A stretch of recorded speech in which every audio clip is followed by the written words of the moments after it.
한국 최저임금이 대만 중위임금보다 높다.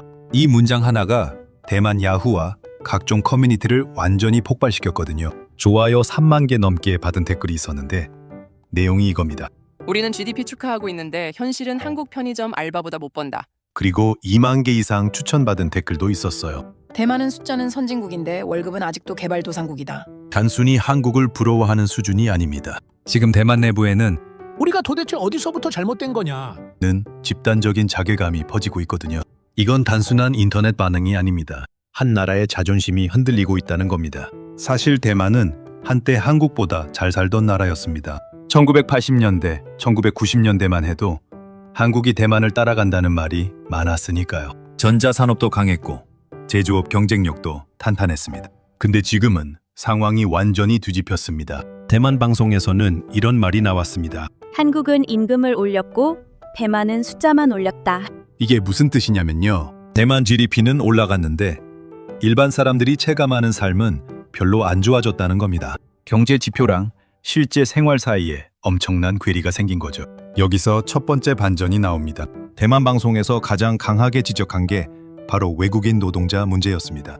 사람이 부족하면 원래 임금이 올라야 정상이다. 당연한 수요 공급 원칙대로라면 노동자가 귀해지면 임금이 오릅니다. 근데 대만은 임금을 올리는 대신 외국인 노동자를 계속 들여왔다는 겁니다. 결과는 어떻게 됐을까요? 기업은 편해졌습니다. 근데 노동자 월급은 정체됐습니다. 그리고 이 선택이 지금 대만 전체의 발목을 잡고 있는 거죠. 여기서 한국 시청자 여러분도 좀 소름 돋을 겁니다. 왜냐하면 한국도 지금 비슷한 갈림길에 서 있기 때문이거든요.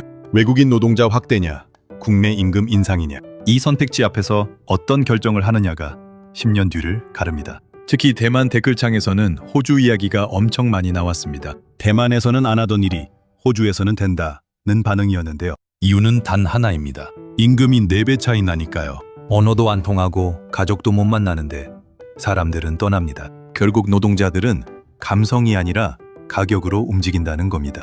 이 팩트는 어느 나라에서든 똑같이 적용됩니다. 그런데 진짜 충격은 따로 있었습니다. 대만 사람들이 가장 충격받은 게 한국의 평균 임금이 아니었거든요. 바로 최저임금이었습니다. 대만 방송에서는 이렇게 표현했습니다. 한국의 바닥선이 대만 직장인의 현실이다. 이건 자존심 문제로 직결됩니다. 열심히 공부하고 취업하고 야근까지 하는데 다른 나라 최소 보장 수준보다 적게 번다면 누가 미래에 희망을 느끼겠습니까? 그래서 지금 대만 젊은 층 사이에서는 한국 취업과 일본 취업 이야기가 엄청 늘어나고 있다고 합니다. 특히 한국 제조업 쪽 월급 이야기가 많이 퍼지고 있는데요. 기숙사 제공에 초봉 자체가 차이 난다는 반응이 쏟아지고 있습니다. 자, 그런데 여기서 두 번째 반전이 터집니다. 대만 방송이 갑자기 일본 이야기를 끌고 들어온 겁니다. 일본은 과거 아시아 최강국이었지만 지금은 관광으로 버티는 나라가 됐다. 이 표현 때문에 일본 인터넷이 발칵 뒤집혔습니다. 특히 야후 재팬 댓글에서는 이런 반응이 줄줄이 올라왔거든요. 부정하고 싶지만 틀린 말이 아니다. 예전 일본 기업들이 다 사라졌다. 우리 아이는 일본 탈출 생각만 한다. 자조적인 댓글들이 넘쳐났습니다. 일본인 스스로가 자국의 현실을 인정하고 있다는 거잖아요. 생각해보면 일본의 현실은 이미 숫자로도 다 드러나 있습니다. 한때 일본은 세계 GDP의 20%를 차지했습니다. 소니, 파나소닉, 샵, 도시바 이름만 들어도 세계 최강 느낌이었죠. 근데 지금은 어떻습니까? 스마트폰 시장에서 없고 AI 존재감도 거의 없으며 반도체 핵심도 대만과 한국이 가져갔습니다. 심지어 일본 방송에서도 이런 자조가 나온 적이 있습니다. 우리는 아직도 팩스를 쓰는데 세계는 AI로 간다. 이건 진짜 웃픈 상황입니다. 그런데 더 흥미로운 건 일본 내부 반응이었습니다. 특히 방산 분야에서 한국에 대한 반응이 심상치 않거든요. 일본 커뮤니티에서는 이런 댓글들이 많았습니다.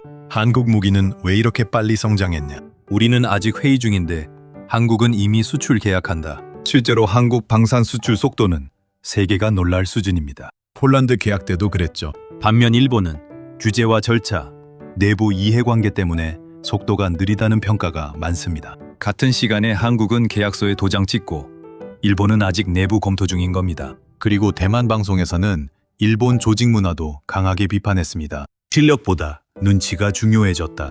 혁신보다 연공 서열이 강하다. 이 부분에서 일본 젊은 층 댓글이 진짜 폭발했습니다. 회사에서 일보다 술자리가 더 피곤하다.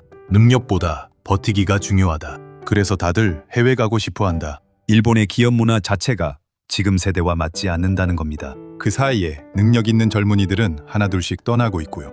자, 여기서 세 번째 반전이 등장합니다. 정작 외국인 노동자들이 이미 답을 내리고 있다는 겁니다. 대만 방송에서 이런 말을 했거든요.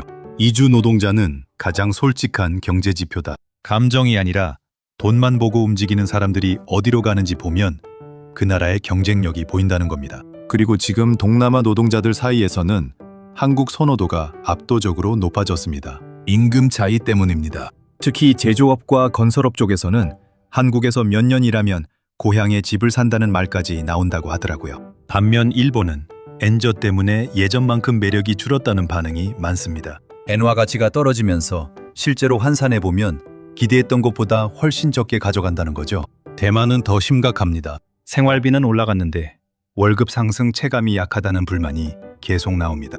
그래서 지금 대만 커뮤니티에서 유행하는 말이 있습니다.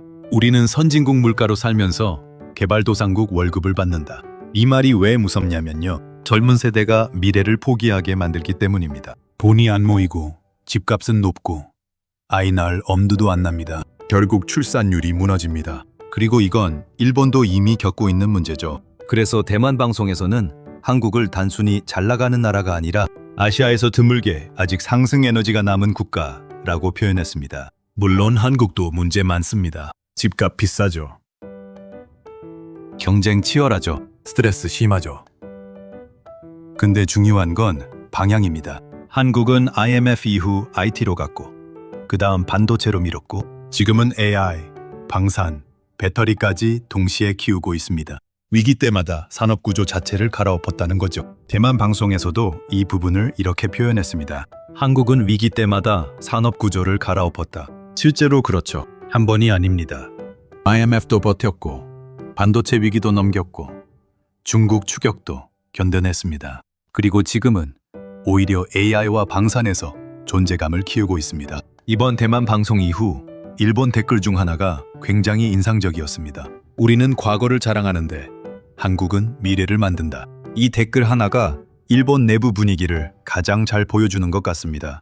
과거의 성공에 머무를 때 세상은 이미 다음 단계로 가버린다는 거거든요. 지금 아시아 전체가 빠르게 변하고 있습니다. 과거처럼 일본이 무조건 중심이던 시대도 아니고 중국이 무조건 압도하는 흐름도 아닙니다. 오히려 기술과 속도, 산업 전환 능력이 국가 운명을 결정하는 시대가 왔습니다. 그래서 이번 대만 방송이 단순히 한국 칭찬 영상으로 끝나지 않는 겁니다. 대만은 자기 현실을 돌아보고 있고 일본은 자기 쇠퇴를 체감하고 있으며 한국은 앞으로 어디까지 갈 수 있을지 시험대에 오른 상황이거든요. 그리고 여기서 일본 내부에서 진짜 무서운 흐름이 하나 더 포착되고 있습니다. 바로 일본 고학력 젊은 층 사이에서 한국 이직을 진지하게 알아보는 사람들이 늘고 있다는 겁니다. 일본 경제 미디어에서도 이 현상을 다루기 시작했는데요. 이유는 단순합니다. 연봉 차이가 나고 성과에 따른 보상 문화가 일본보다 훨씬 명확하다는 겁니다. 일본 직장인들이 자국 커뮤니티에서 이런 말까지 합니다. 한국 회사는 잘하면 올라가는데 우리 회사는 오래 버텨야 올라간다. 능력보다 나이가 기준인 나라에서 무슨 미래가 있냐. 이건 단순한 불만이 아닙니다. 실제로 행동으로 연결되고 있다는 게 문제입니다. 일본 최고 대학 출신들이 한국 대기업, 스타트업 채용 정보를 직접 찾아보고 있다는 거거든요. 다음 영상에서 이 부분을 훨씬 더 깊게 파헤쳐 볼 겁니다. 자, 그렇다면 이제 진짜 중요한 질문을 드려야 할 것 같습니다. 앞으로 10년 뒤 아시아 최강국 이미지는 어느 나라가 가져가게 될까요? 한국일까요? 일본의 재반격일까요? 아니면 완전히 새로운 나라가 올라올까요? 그리고 지금 한국이 잘하고 있다고 보십니까? 아니면 아직 갈 길이 멀다고 보십니까?